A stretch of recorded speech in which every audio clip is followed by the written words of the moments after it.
part. Now, we've got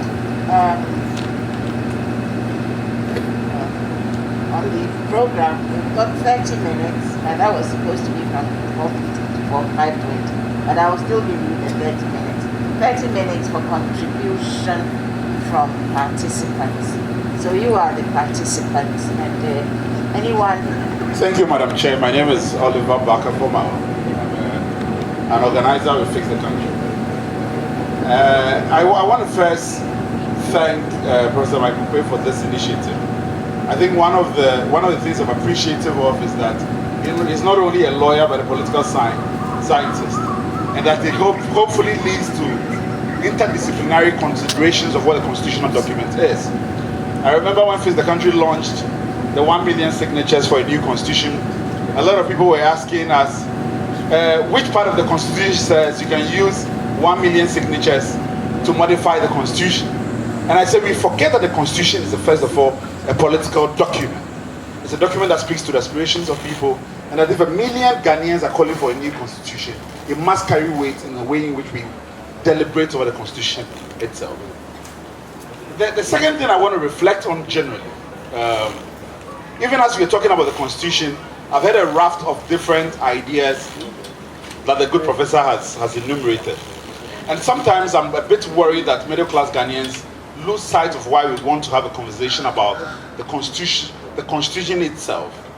And so very quickly we defer to, technical changes here and there, some textual amendment here, and say, voila, we are delivering on the constitutional amendment project.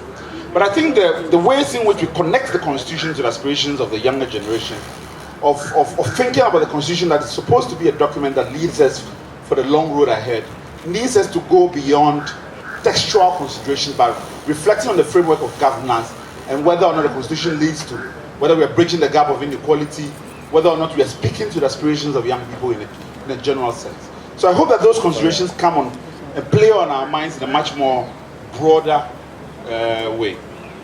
The final thing I want to stress on, and I think that a lot of the things he's talked about how, members of parliament have an eye on ministerial appointments and so many other things, which speaks to the lack or perhaps the extent of moral values of our political class. And I think that those over time have shown themselves to be defective in a way, and that when we are reflecting on constitution review or constitutional amendment or constitutional change, even as we are advocating for, that we have an idea of the persons who are much responsible for the problems of the Ghanaian society. And that those same persons will very quickly grab the mic and moralize to the majority of Ghanaians and will clap to them and will drink champagne with them.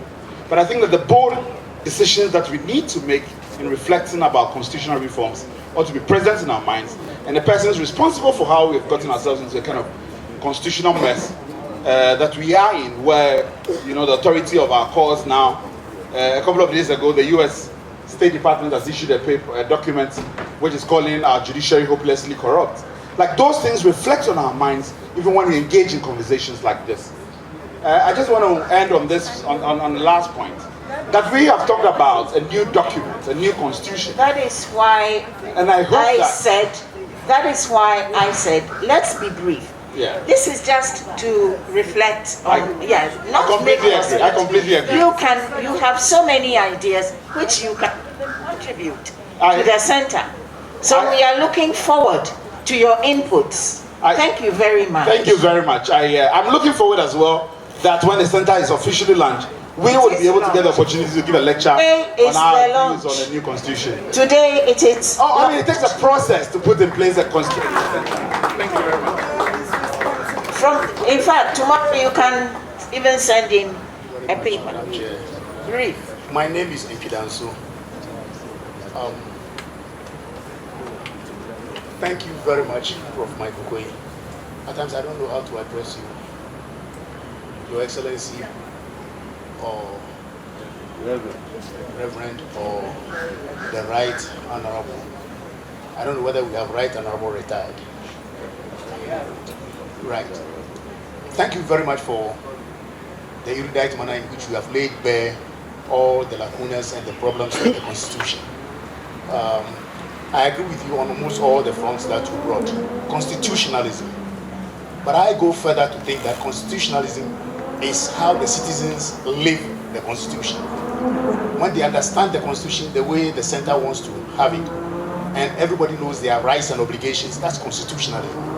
But you rightly put it, constitutionalism without institutionalism, when institutions of state work according to the remit of the constitution, is what we want. I agree with you 100%. I gave a paper here at the IEA about the NDPC. Until we make it a professional technocratic institution, let's forget about development in Ghana. Elsewhere, and in Rwanda you mentioned, I've met the president twice. I'm a visiting professor where I go there every year. And you see the development, and it's planned. The commission plans for the state.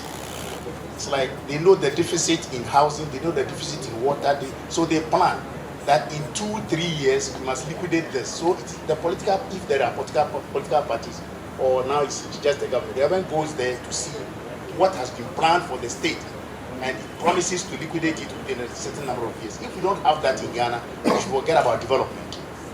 So I think we thank you so much for bringing all these things out, and I believe the center will have to rely on very good brains. Koju Tutu and others are there. I'm also a fellow here, and I promise that we need to look at all these things and help the state to move a little further from where we are now. Thank you so much. I recently, over a period of time, have come across 3 or 4 theses from the University of Ghana dealing with aspects of the National Reconciliation Commission. And the information they utilized to deal with those documents, and one of them a book, came from BAM Library. And I know that about $6 million or so at that time was spent on the constitutional review process.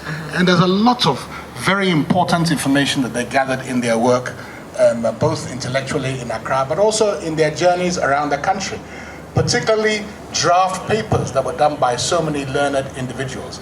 And I hope that this center will use the opportunity to also energize the archives where they're actually kept, and where I think perhaps maybe people don't know they're kept, to liaise with you and assist you in this activity concerning bringing us away from our current apathetic state and towards engaged in looking at the whole issues of constitutionality and how we can move forward. For all we know, we may find old draft papers and good reason why Article 55 existed and perhaps needs to be reintroduced.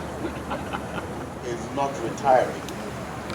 Indeed, since 7th January 2021, this is the second time I've met him in person, and in both cases, it is at a public function in which he's sharing his experience, his expertise with members of the Ghanaian public. It is very heartwarming to observe that going forward, when even a toddler like me is thinking of retiring quietly, he has dedicated his time and his expertise to public service and to advance the cause of our constitutionalism. Listening to him, now I'm convinced that I worked under him for a while, and I've come to understand him. And I'm very pleased to know that a lot of the things I had observed working under him and he had discussed are indeed the things that he had put out firmly. For me, constitutionalism, every critical, in my view, the most critical thing is developing a culture of integrity and accountability and the respect for the law.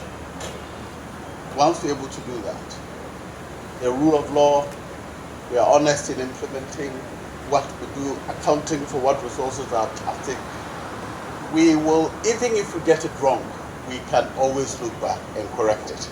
And I'm glad to hear that the speaker actually said that training us from the beginning, from the toddler to the end, from birth to grave, to be honest, to live the Constitution, to work the Constitution, to practice the Constitution is the biggest challenge we have to deal with. I'm convinced that he will do his part, he will provide the lead, but all of us, in my view, have a responsibility to follow the good path he's creating and don't retire like I was thinking. Come to support what he's doing. But again, the danger is that we are concentrating it in Accra. Let us all contribute to build more centers of the constitutional studies in the regions and the districts. Too many people feel remote and feel removed from governance. We should take it to them and encourage them to feel a part. With these few words, Mr. Speaker, I thank you for the opportunity.